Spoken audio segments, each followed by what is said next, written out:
Une conversation à la table. Les 4 personnages, Françoise, Justin et Madame et Monsieur de Nédélec, sont assis à table dans la salle à manger de l'appartement des Nédélec. De temps en temps, Yvonne, la bonne, apporte les différents plats. J'espère que vous aimez les écrevisses. Nous les mangeons souvent comme hors d'œuvre. C'est la première fois que j'en mange. Comment faut-il s'y prendre? Il faut casser la carapace, comme ceci. Puis vous sucez. Mais c'est très bon. Vous avez oublié de mettre les cuillères à soupe. Mais c'est tout un travail pour manger des écrevisses. Vous pensez, la prochaine fois, on vous donnera des artichauts. Et vous verrez ce que c'est que de travailler. Il faut dire que Françoise n'aime pas les artichauts. Par paresse, je suppose. Maman, tu vas nuire à ma réputation auprès de notre visiteur d'outre-mer. Il croit que je suis une jeune fille très sérieuse. Alors, il faudrait le détromper au plus vite. Henri, veux-tu nous couper du pain? Attention, Henri, tu vas te salir. Du pain, Justin? Oui, monsieur, merci. Le pain français est ma plus grande joie. Les miches sont parfois longues comme des bâtons, parfois grosses comme celles que vous avez là. Et il y a autant de goûts différents qu'il y a de formes différentes. Cela vient de ce qu'il a été cuit par le boulanger du coin, et non dans une grande usine comme chez vous. Je me rappelle que ce qu'on a voulu me servir comme pain à New York était détestable. Faire le pain est un art en France, tout comme la fabrication du vin ou des fromages, de même que la gastronomie en général est très développée chez nous. En gastronomie, les Français ont des habitudes enracinées, pour ne pas dire des préjugés. Je me rappelle les protestations d'un Français à New York à qui on voulait faire manger des gaufres pour le petit déjeuner. Manger des gaufres pour le petit déjeuner? Je savais bien que vous mangiez des œufs sur le plat et du petit lard au petit déjeuner, mais manger des gaufres, ça me dépasse. Je suis sûr que vous n'aimeriez pas non plus la salade pour dames, comme on la prépare en Amérique, c'est-à-dire la laitue nature avec un petit édifice de fruits, de fromage à la crème, de noix, etc. Le tout inondé de mayonnaise. J'avoue que la seule idée de ce mélange me fait mal au cœur. Il n'y a rien à dire. Les Français n'aiment pas mélanger le salé et le sucré. Justin, voulez-vous encore un peu de Bordeaux? S'il vous plaît, monsieur. Mais ce poulet froid est délicieux. C'est le cas de le dire. C'est la sauce qui fait le poulet. Savez-vous le nom de cette sauce? Non, madame. Cela s'appelle aioli. J'espère que ce n'est pas trop fort pour votre palais si habitué au sucre.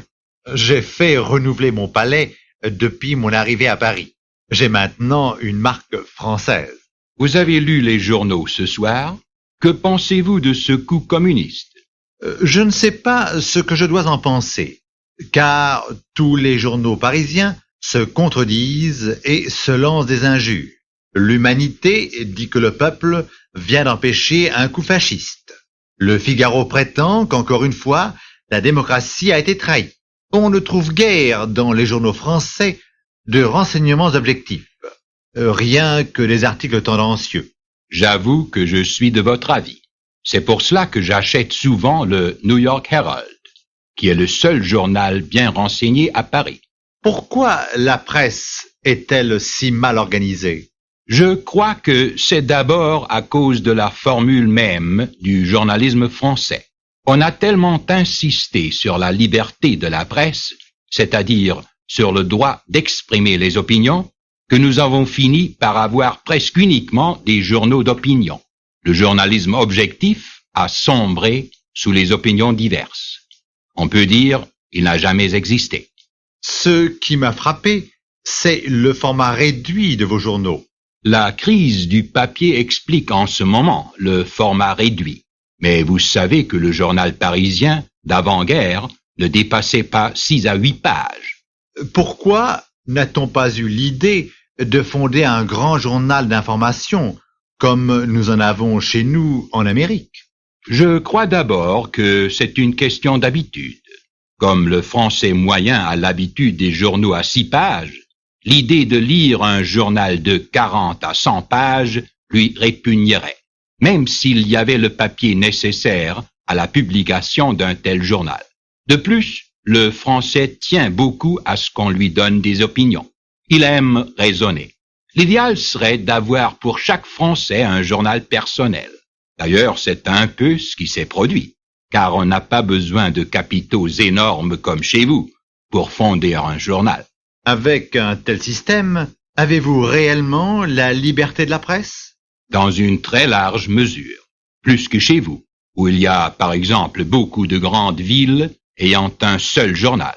Comment voulez-vous qu'il y ait de la liberté de la presse dans ces conditions? Avant la guerre, beaucoup de journaux français, il est vrai, vivaient de fonds secrets. Quelques-uns même de ces fonds étaient de sources allemandes.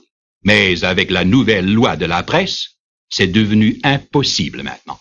Pardon, je crois que j'ai laissé emporter mon couteau encore une fois.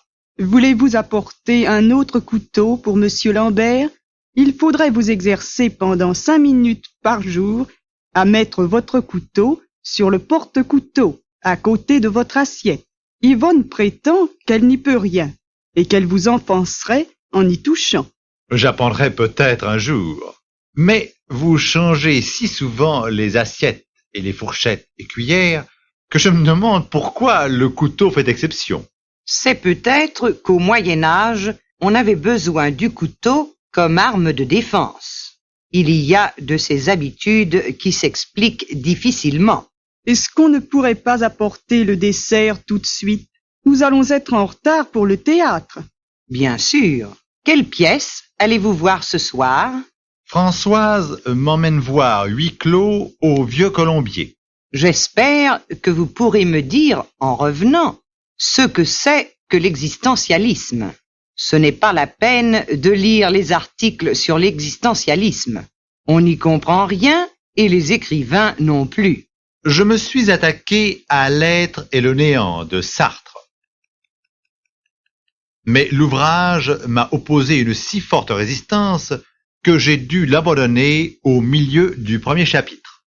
Vous verrez que Huis clos n'est pas une pièce très gaie. Il y a 3 personnages enfermés pour l'éternité dans un appartement meublé. Ce sont des âmes damnées qui finissent par se torturer et se dévorer les unes les autres. Il y a un personnage qui dit « l'enfer, c'est les autres », ce qui résume la partie existentialisme de la pièce. Ne pourrait-on pas résumer l'existentialisme en disant que c'est le problème de l'existence ramené à l'échelle individuelle? Il me semble que Gide disait la même chose dans un style plus classique. Oui, on dirait que la plupart des écrivains existentialistes se font un malin plaisir à estropier la langue française. Mais quant à Sartre, l'auteur de Huis clos, c'est différent. Et vous verrez le Vieux Colombier, ce petit théâtre sans prétention de la rive gauche, où Jacques Copeau, avec ses brillants collaborateurs de la Nouvelle Revue Française, a, pour ainsi dire, créé le théâtre français contemporain. N'oublie pas, maman, qu'il y a aussi Lugnepo et Jouvet, mais cela nous entraînerait trop loin. Justin, il va falloir nous mettre en route tout de suite, car nous devons changer au Châtelet, ce qui allonge le trajet. Alors, au revoir, amusez-vous bien. Par une transposition proscrite par les règles d'Aristote, mais que le cinéma moderne utilise sans vergogne, nous retrouvons nos 2 jeunes gens qui attendent sur le quai de Saint-Germain-des-Prés sous l'écriteau « Direction Porte de Clignancourt ». Alors, c'est sûr que vous partez demain? Comme je vous l'ai dit, je suis censé suivre les cours de vacances à Tours. Ce n'est qu'à ce prix-là que j'ai pu persuader mes parents de me laisser passer l'été en France. Avec votre connaissance du français, il vaudrait mieux faire carrément une licence à la Sorbonne. D'accord, mais cela n'est pas possible pendant l'été. Il faudra que je revienne une autre fois dès que j'aurai fini mon bachot américain. J'ai encore une année de collège devant moi. Quoi? Vous êtes encore au collège? Cela n'a rien d'étonnant. Et les termes collège et université sont synonymes ou presque aux États-Unis. Le collège n'est pas une institution secondaire comme en France. Après l'école secondaire, l'étudiant américain passe 4 ans au collège. Si un étudiant français ayant déjà son baccalauréat entre au collège chez nous, il passe en 3e année. Alors, le bachot américain est l'équivalent de la licence française, qui prend généralement 2 ans. Au contraire, les études en France sont plus avancées et on considère que la licence est l'équivalent du grade américain suivant la maîtrise. Que d'histoire! Mais ce n'est pas avec tous ces diplômes-là qu'on apprend le langage courant. Cela est vrai. C'est pourquoi je vous suis très reconnaissant de m'avoir reçu si cordialement. Je ne me rendais pas compte quand je me suis inscrit à cette organisation pour la correspondance internationale que je serais reçu à bras ouverts dès mon arrivée à Paris. Une jeune fille qui se respecte aurait hésité à courir au-devant d'un jeune homme qu'elle connaît seulement par correspondance. Une pareille considération ne m'aurait pas arrêté, vous devez vous en douter, mais j'avoue que j'ai été tout de même rassuré en constatant pendant notre première course en taxi que vous étiez telle que je vous avais imaginé. Je voudrais bien connaître ce portrait moral que vous aviez fait de moi. Vous êtes bien indiscret. Je vous dirai seulement que vous êtes plus sympathique que certains Américains qui froissent toutes nos habitudes françaises. Vous nous comprenez. Je suis sûr que nous serons toujours de très bons amis.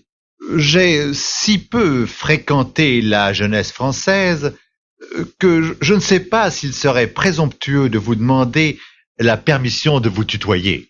Comme les Américains vont vite, mais je veux bien. Cela te donnera l'occasion de mieux apprendre tes verbes.